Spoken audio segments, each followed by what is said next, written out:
Vlogmas Day 4. Only 20 more days to go.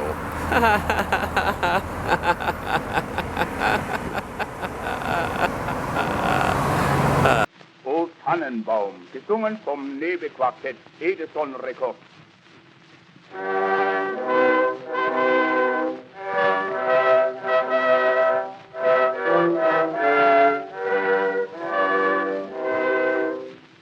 This morning I have a meeting with Eilidh, Lowery, and Amanda Bollman. Oh, my voice is really intense. We're going to discuss our plans to create a laundromat-based ministry in the Selwood Moreland area of Portland. Pretty exciting stuff, y'all. The idea is to create a ministry in a third space in a public social setting where people go for various reasons from various walks of life. There's lots of ministries out there doing similar kinds of things, ministries that are based out of cafes or gardens or things like that.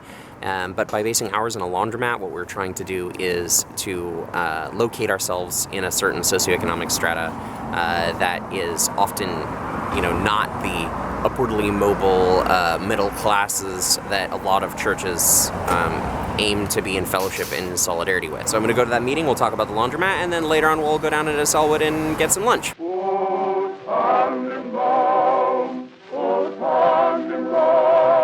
wie grün sind deine Blätter. Also, I don't have a formal agenda for us. That's fine. I have some actually ideas. did some writing.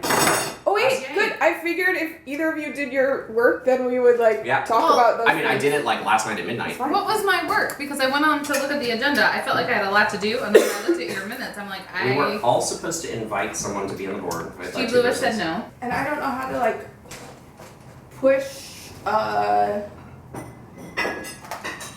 having people of color in our circle without. No, that's how you do it. By saying we need to have people of color in our circle and keep saying it and To everyone.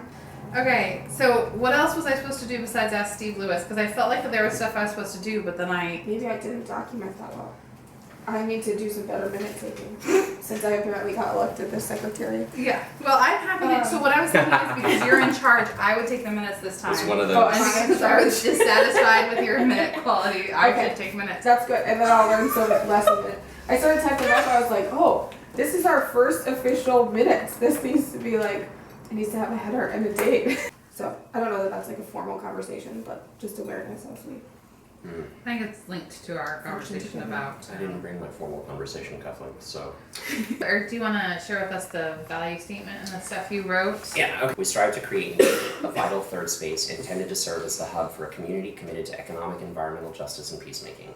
A third space is a place which is neutral ground. Occupants of third spaces have little to no obligation to be there. They're not tied down to the area, financially, politically, legally, or otherwise. They're free to come and go as they please. Is a leveling place. Third places put no importance on an individual's status in a society. Someone's economic or social status do not matter in a third place, allowing for a sense of commonality among its occupants. There are no prerequisites or requirements that prevent acceptance or participation in a third place. Third place is a place that is full of conversation. Playful and happy conversation is the main focus of activity in third places, although it's not required to be the only activity. The tone of conversation is usually lighthearted and humorous. Wit and good-natured playfulness are highly valued. Third space is accessible and hospitable. Third places must be open and readily accessible to those who occupy them. They must also be accommodating, meaning they provide the wants of their inhabitants, and all occupants feel their needs have been fulfilled. A third space cultivates regulars. Third places harbor a number of regulars that help give the space its tone and help set the mood and characteristics of the area. Regulars to third places also attract newcomers and are there to help someone new to the space feel welcome and accommodated. A third space is casual and safe. Third places are characteristically wholesome. The inside of a third place is without extravagance or grandiosity and has a homely feel. Third places are never snobby or pretentious and are accepting of all types of individuals from several different walks of life. And the third space is a home away from home. Occupants of third places will often have the same feelings of warmth, possession, and belonging as they would in their own homes. They feel a piece of themselves is rooted in the space and gain spiritual regeneration by spending time there. What I like about this as a way for starting is that this helps me think about okay, if this is what's necessary to create a third space, then it helps me think about what does it take to do that. I think that speaks to the idea of what is present in a lot of churches, ideas of membership and stuff. I like the idea of the distinction between this laundromat and say a church, though this is a church ministry, is in some ways is that y'all come means y'all come, and there really isn't a sense of at some point you have to like put in your pledge and become a registered member. It reminds me a little bit of your snarkiness about your cufflinks this morning. that regulars, that, you know, you talked about regulars in that third space, and that's something that happens organically rather than sort of like a membership, or that there are these benchmarks Yes. to what it means to be a member. That it's about people who come and find a home in the space, Right. and then invite others in, and so. I like the language of regulars over I do members. too. I like Yeah. the language of regulars over members because I like the sense that it's like, how do you become to have more ownership over this space? Come. I don't know if you know this, if I told you this, but when I wrote the formal plan for Selwood for 5 years, I asked for $10,000 for the laundromat. Who texted or messaged Yeah. that? Yeah. So I asked for So however full- obscene amount of money for 5 years, and then I revised it to like $219 for 3 years, and of that 10 was for the laundromat explicitly. And I asked that those funds be available starting July 1 of 2016, because everything works on the Methodist calendar.